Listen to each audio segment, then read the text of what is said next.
Companies हमारी USA में है और डील हम वर्ल्ड वाइड कर रहे होते हैं। प्रोडक्ट कहाँ पे पड़ी हैं आपकी? पाकिस्तान से भेजते हैं, चाइना से मंगवाते हैं या कहीं और से?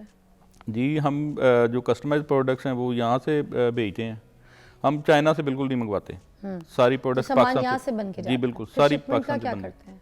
शिपमेंट आपको महंगी नहीं पड़ती? नहीं शिपिंग महंगी नहीं पड़ती, हम कस्टमर से एक तो चार्ज कर रहे होते हैं शिपिंग एक्स्ट्रा, कस्टमर पे करता है क्योंकि उसकी डिज़ायर प्रोडक्ट हमारे पास है तो वो हमसे बाय करता है जब, तो वो शिपिंग भी हमें पे करता है। एक दूसरा ये है कि हम बल्क में भी भेज रहे होते हैं क्योंकि हमारा वेयर हाउस पे वहाँ पे है जो बल्क में जा सकती हैं, रेडीमेड प्रोडक्ट्स हैं, रेडी टू वियर हैं, वो हम स्टॉक वहाँ मेंटेन कर लेते हैं, वो बड़ी बल्क शिपमेंट भेजते हैं, वो कॉस्ट कम पड़ जाती है उस पर।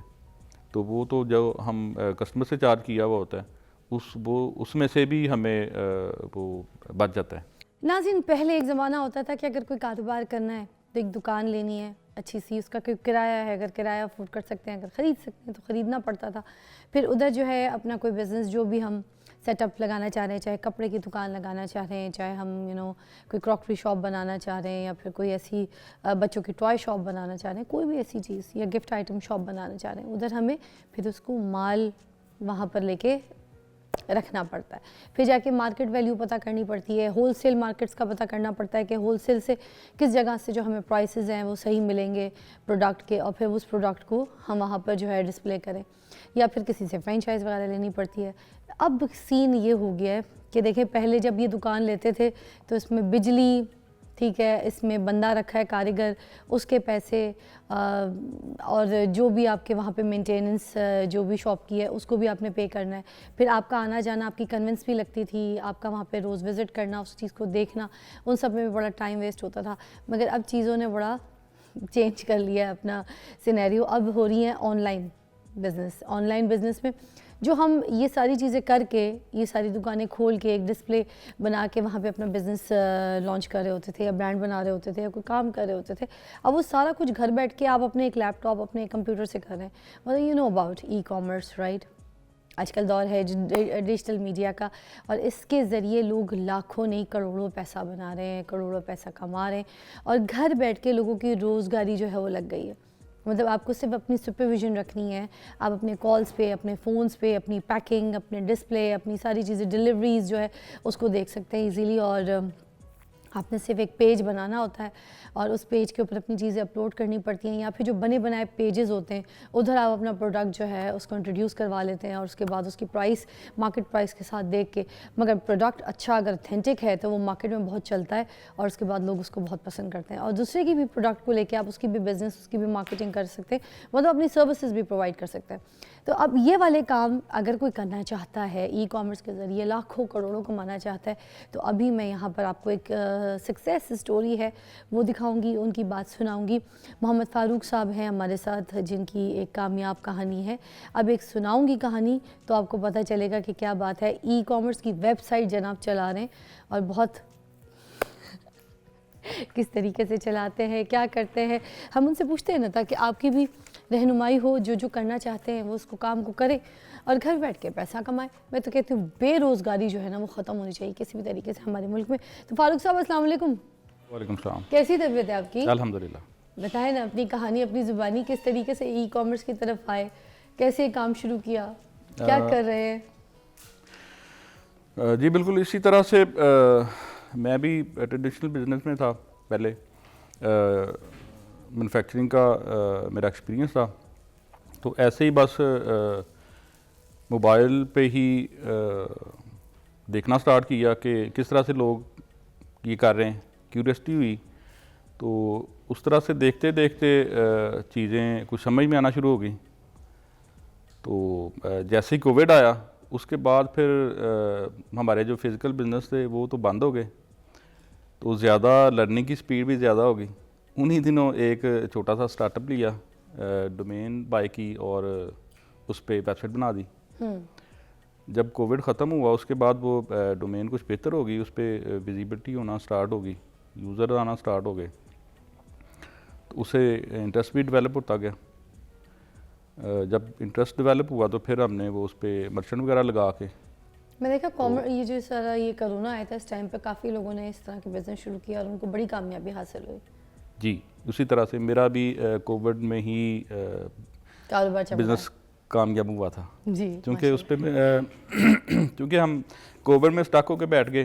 तो उन दिनों मैंने मतलब रेस्ट नहीं की, बल्कि हमने वो कंटिन्यू लर्निंग और बिज़नेस डेवलप किया उन दिनों में घर में बैठ के। तो वो जिस तरह से आप बता रही थी कि मतलब इसके लिए शॉप की ज़रूरत ही कोई नहीं, आराम से बैठे आप अपने कंफर्ट में उसको पेज बना के उसको मार्केट कर सकते हैं और उससे अर्निंग स्टार्ट हो सकती है, और ऐसे ही हुआ सीन। अच्छा, ई कॉमर्स के लिए अगर ऑनलाइन स्टोर बनाना होता है तो सबसे पहला काम क्या करना पड़ेगा? स्टेप बाय स्टेप चलते हैं ताकि लोगों को समझ आए, वो भी ये काम कर सकें। बिल्कुल, सबसे पहली चीज़ तो ये है कि जो भी आप मतलब ई कॉमर्स बिज़नेस करना चाह रहे हैं, सबसे पहले तो ये है कि हम तो इंटरनेशनल मार्केट में करते हैं, लोकल मार्केट में काम नहीं करते। तो वहाँ की हमने प्रोडक्ट रिसर्च सबसे पहला काम होता है कि कोई अच्छी प्रोडक्ट हमें मिल जाए। अमेज़न पे कर रहे हैं या फिर ये शॉपिफाई पे कर रहे हैं? जी, हमारी अपनी वेबसाइट्स हैं, अपनी हम वेबसाइट? अमेज़ॉन और ईबे वगैरह पे काम करते हैं, हमारी प्रेजेंस है, हमारी प्रोडक्ट्स वहाँ लिस्टेड हैं और वहाँ से हम बिज़नेस लेते हैं। लेकिन बेसिक जो हमारा बिज़नेस है ना, मेन जो हमारा बिज़नेस है वो हमारी अपनी साइट्स हैं।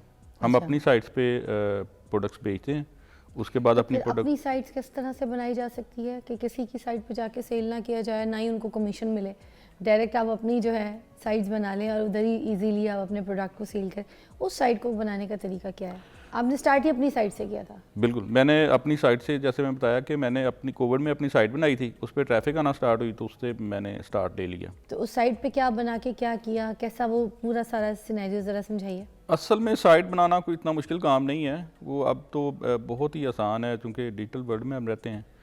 तो हम मतलब डोमेन बाय करना भी कोई मुश्किल काम नहीं है।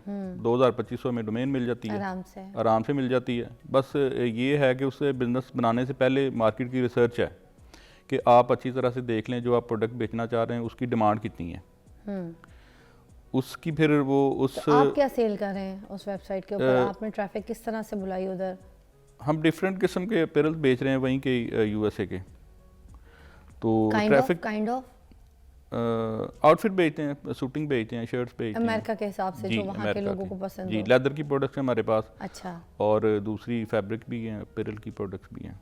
अच्छा, जैसे कपड़ों का ही किसी ने शुरू करना है तो आप थोड़ा सा ही बताएं कि जो आम बंदा है उसको क्या रिसर्च चाहिए होगी?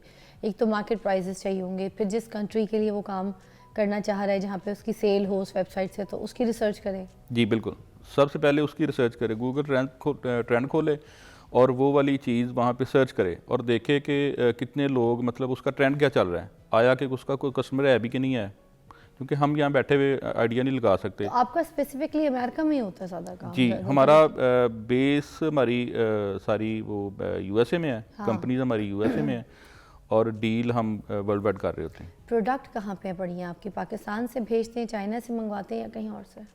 जी, हम जो कस्टमाइज प्रोडक्ट्स हैं वो यहाँ से भेजते हैं, हम चाइना से बिल्कुल नहीं मंगवाते।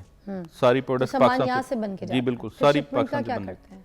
शिपमेंट आपको महंगी नहीं पड़ती? नहीं, शिपिंग महंगी नहीं पड़ती। हम कस्टमर से एक तो चार्ज कर रहे होते हैं शिपिंग एक्स्ट्रा, कस्टमर पे करता है, क्योंकि उसकी डिज़ायर प्रोडक्ट हमारे पास है तो वो हमसे बाय करता है जब, तो वो शिपिंग भी हमें पे करता है। एक दूसरा ये है कि हम बल्क में भी भेज रहे होते हैं, क्योंकि हमारा वेयर हाउस पे वहाँ पे है जो बल्क में जा सकती हैं। रेडीमेड प्रोडक्ट्स हैं, रेडी टू वियर हैं, वो हम स्टॉक वहाँ मेंटेन कर लेते हैं। वो बड़ी बल्क शिपमेंट भेजते हैं, वो कॉस्ट कम पड़ जाती है उस पर। तो वो तो जो हम कस्टमर से चार्ज किया हुआ होता है उसमें से भी हमें वो बच जाता है। अब एक आम आदमी है, उसको कैसे पता चलेगा कि कौन सी प्रोडक्ट पे मैं काम करूं, कौन सी प्रोडक्ट जो है वो बहुत ज़्यादा चलेगी? कौन सी प्रोडक्ट, ये सबसे मुश्किल सवाल है आम बंदे के लिए। तो ये तो रिसर्च से ही पता चलता है, क्योंकि वो गूगल की वो गूगल पे जाके ही हम देख सकते हैं कि क्या क्या चीज़ें वहाँ मतलब चैट जीपीटी है, उससे क्वेश्चन करें कि ट्रेंडिंग अपैरल में प्रोडक्ट्स कौन सी हैं, वो हम चैट जीपीटी से पूछ सकते हैं, वो हमें कुछ आइडियाज़ देता है। उस आइडिया की बेस पे फिर हम देखते हैं कि उससे हम पिक करते हैं, वो चीज़ें फिर ट्राई करते हैं। फिर हमारे पास मुख्तलिफ टूल्स होते हैं, उसमें डाल के क्यूरीज़, जो कस्टमर की क्यूरीज़ हैं गूगल पे जो डेली लोग सर्च कर रहे होते हैं, वो हम उस पर डाल के देखते हैं कि वो कितने नंबर ऑफ़ पीपल इस स्पेसिफिक एरिया में वो क्यूरी सर्च कर रहे हैं। उससे बिज़नेस के पोटेंशियल का पता चलता है कि इतने नंबर ऑफ़ लोग सर्च कर रहे हैं और इतने उसके सप्लायर हैं, मतलब उसमें गैप कितना है, नंबर ऑफ़ यूज़र ज़्यादा है उसके और नंबर ऑफ़ सप्लायर्स कम है। हम वहाँ पे गैप देखने हैं, गैप देख के फिर हम उस प्रोडक्ट को हम उसी मार्केट में इंट्रोड्यूस अच्छा, अब करवाते ये हैं। जो सामान आप भेजते हैं वहाँ पे कोई आपका जानने वाला है, किसी के साथ आपकी डील है जिसको आप सामान भेजते हैं उसके बाद स्टॉक वहाँ पे आप रखवाते हैं, जी, जो हमारे पैकिंग भी करता है और पैकेजिंग करके फिर उसको वहाँ पे डिलीवर भी करवाता है, इज दैट? बिल्कुल हमारे अपने बंदे हैं वहाँ पे, हमारी कंपनी है वहाँ पे, अपने बंदे हैं तो वो डिस्पैच करवाते हैं। इस पे अब किसी को जब स्टार्ट करना है बिल्कुल, तो उसका बजट कितना कोई लगेगा, कितने पैसों में शुरू हो जाएगा ई कॉमर्स?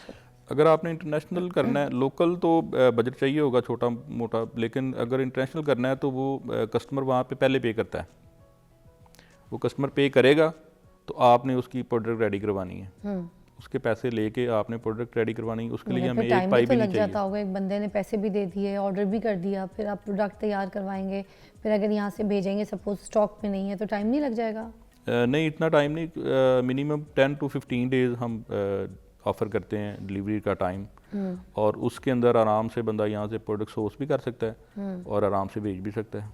3 to 5 डेज़ लगते हैं जाने में और बाकी दिनों में बंदा सोर्स कर सकता है, 10 डेज़ में आराम से ऑर्डर डिलीवर करवा सकता है। कौन सी ऐसी गलतियाँ हैं जो इंसान कर देता है जब बिजनेस स्टार्ट करता है ई कॉमर्स का? आपसे भी हुई होंगी, कुछ एक्सपीरियंस शेयर कीजिए। बिल्कुल मिस्टेक्स यही हैं कि कंटिन्यूसली अगर बंदा मार्केट को रिसर्च नहीं करता, लर्निंग नहीं करता, एक तो ये चीज़ें होती हैं। दूसरा ये है कि परसिस्टेंस बंदा नहीं रहता, कोई भी काम है अगर उसमें कोई फेलियर नज़र आया तो वो भाग के दूसरी तरफ हो गया। वो एक मेन जो गलती करते हैं हमारे यंगस्टर्स कि वो मतलब अपनी पेशेंस लूज़ कर जाते हैं, तो इस तरह से बंदा नाकाम सबसे पहले तो ये होता है। ठीक है, थैंक यू सो मच, बहुत बहुत शुक्रिया, आपने काफ़ी अच्छी तरीके से गाइड किया। अगर आप भी बिज़नेस करना चाहते हैं, अपनी वेबसाइट बनाना चाहते हैं और अपना एक ब्रांड लॉन्च करना चाहते हैं या किसी के ब्रांड के ऊपर या किसी प्रोडक्ट के ऊपर सर्विसेज करना चाहते हैं, उसके साथ फिर आप इस पे ई कॉमर्स से पैसा कमाना चाहते हैं, तो इट्स वेरी ईजी, आप घर बैठ के ये सारे काम कर सकते हैं। कुछ ये ऐसे स्किल्स हैं, कुछ ऐसे कोर्सेज हैं, मुझे लगता है जो अभी हमने उसके ऊपर बात नहीं की, वो भी अगर आप साइड लाइन कर लेंगे तो फिर आपको बहुत ईजी होगा। वरना मे भी आप जिसको ये काम कह रहे हो कि मेरी ये वेबसाइट बना दो, मेरा ये काम कर दो, मेरे ऑर्डर्स देख लो, तो हो सकता है कि वो आपके साथ घपला करे। कुछ चीज़ें आपको खुद भी सीखनी वेरी इंपॉर्टेंट, उसके बाद आप शुरू कीजिए, हाथ डालिए, बल्कि नहा लीजिए ई कॉमर्स में। Take a break.